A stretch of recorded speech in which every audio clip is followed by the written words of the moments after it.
I've tested a lot of TV backlights in the past. I'm talking about the Govee T2, the Govee T3 Lite, but I have a clear winner and favorite, the Nanoleaf 4D. And when Govee announced the T3 Pro that I have here in front of me, I was a bit skeptical. Hi everyone, Marcus here from madpack, and if you love tech and if you love TV backlights, this is the first episode of few that we are going to talk a little bit more about the Govee TV backlight T3 Pro. So when we talk about the TV backlights from Govee, the T2 comes with 2 cameras, the T3 Lite with 1 camera, and this one now comes with 3 cameras. And camera counts doesn't mean better, because if you follow me for a while, you know that my 2 favorites until now was the Nanoleaf 4D and the T3 Lite, that they have something in common, and that is 1 camera. And yes, the T2 was much brighter than the T3 Lite, but the amount of colors that the T3 was capable to do was much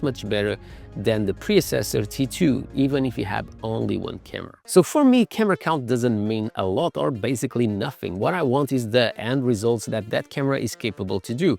And that is a subject that I normally don't cover on the channel, but I think is relevant, because here, if you think about it, there is a big difference between them. And I'm talking about price. And when you look to the T2, you are spending basically £70.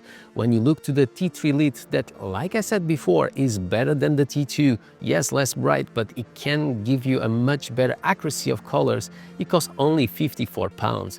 And when we look to the T3 Pro, yes, we are talking about 200. So in other words, what I'm trying to say is, for the price of a T3 Pro, you can purchase 3 Govee T2, and you can almost purchase 4 Govee T3 Lite. And that made me question everything, because if you decided to go with my favorite one until now, if you buy the version 1 that the LED didn't glue from the TV, it costs you 80.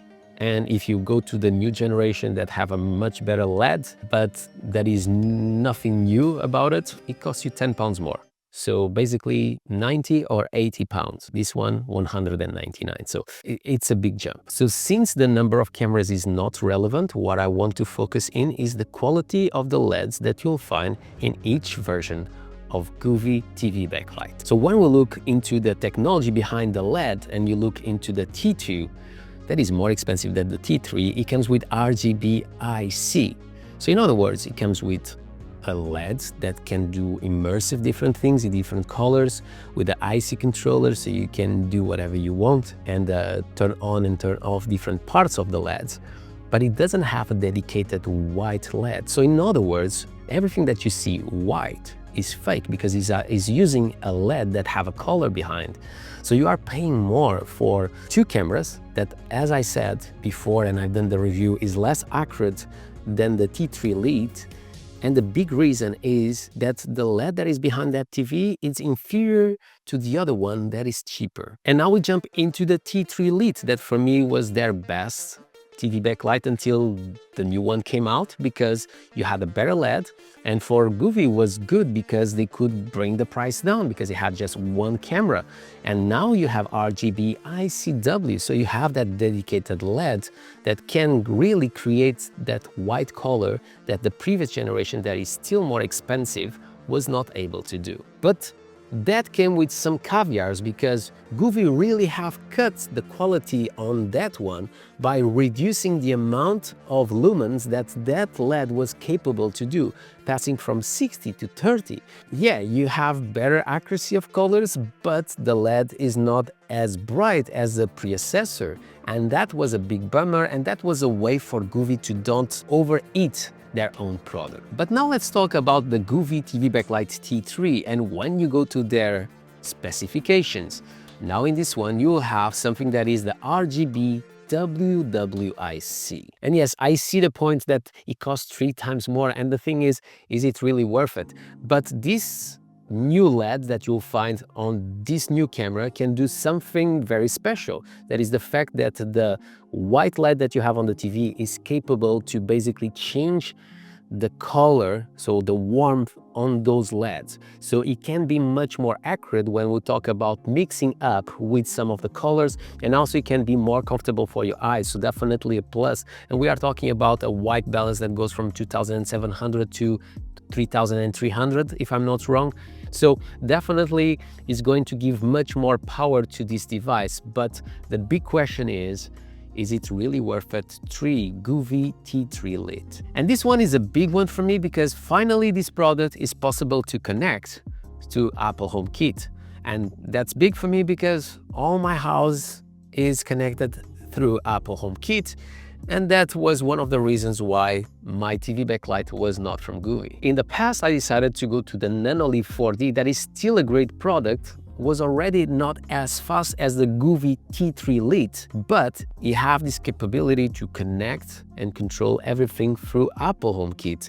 That for me was a big bummer that Govee didn't have until today a solution to be able to connect there. So now let's talk about something that is super relevant for me, is how immersive it is, and looking into checking the amount of LEDs that you have on those devices. So this one comes with more LEDs than ever. Here you'll have 75 LEDs per meter, so it is about 25% more than the T2 that was coming with 60 LEDs per meter.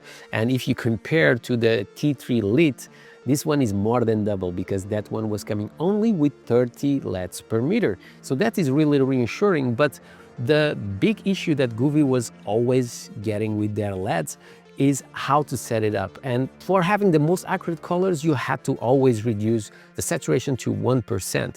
And that was bringing obviously all the colors a little less vibrant. So that was basically affecting all the depth and the immersive sensation, besides the fact that you need to control separately the 4 LEDs, so the 4 corners of your TV backlight, and reducing to about 43 or even less of relative brightness to allow to have a black screen.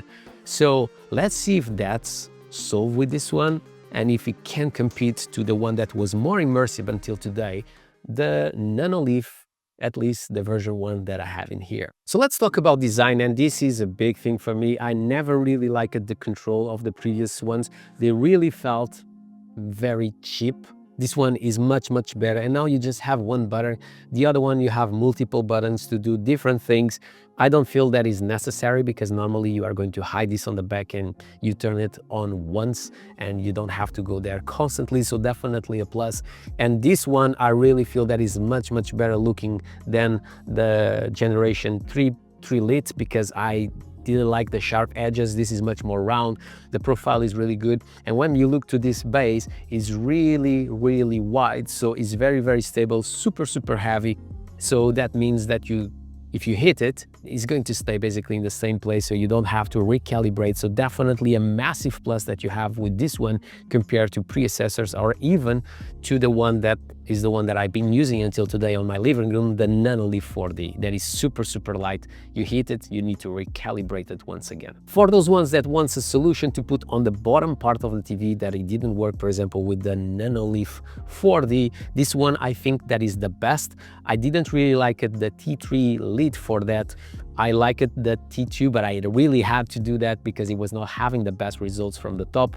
And this one, you can remove the base.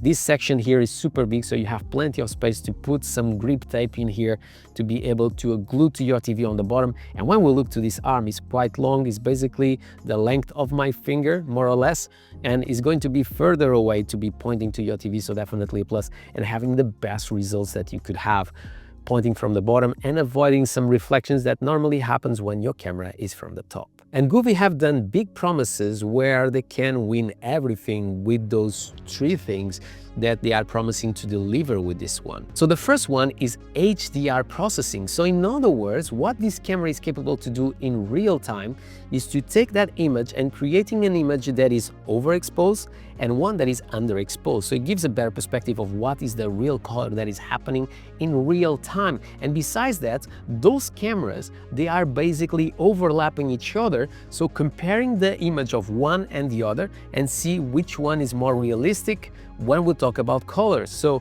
is it a green? Is it a blue? Is it a purple? Comparing, and they get basically the best perspective of what color is happening in real time. So that is massive. And the other thing is they already were doing this in the previous generation, but they have a bit of AI. So it's going to remove those black bars, something that my friends here, they don't do really well. So definitely a plus. And another thing that always bugged me is the fact that sometimes your subtitles, they are going to affect what is happening on the bottom parts of your LEDs, making them white all the time. And that's definitely something that always irritated me, because I don't want that a subtitle is lighting up on the bottom constantly. So definitely something to be aware that the Govee T3 Pro is capable to deliver. Is it going to be as promising as they say? I don't know, but you know that I'm going to do more episodes about it, so stick around. So which one is going to conquer my heart, the 4D or the T3 Pro? TV backlights are one of the most important, if not the most important light in my home, because I see a lot of films and TV shows in my living room and I want a very immersive experience. I love the features that you'll find in here, like I said, the AI, the HR, the overlapping of these cameras. But is it going to translate to a better experience? That's something that costs half of the price. We'll have to see, and stick around, because obviously we are going to not only compare this one to the other Govee TV backlights that we have on the market, but also I'm going to do a fair comparison between this one and the Nanoleaf 4D, because I think is really relevant. I believe, even without testing, I believe that this one is going to be one of the two best TV backlights that you have on the market. So stick around, because we'll be covering that really soon. My name is Marco, this is madpack. If you enjoyed this video, don't forget to subscribe to the channel, comment below, smash the thumbs up, do whatever you want, but always with a smile on your face. And stick around for the next weeks to talk a little bit more about the Govee T3 Pro that, yeah, we'll see if it's going to be my favorite from now on, but I'm super excited to test it out.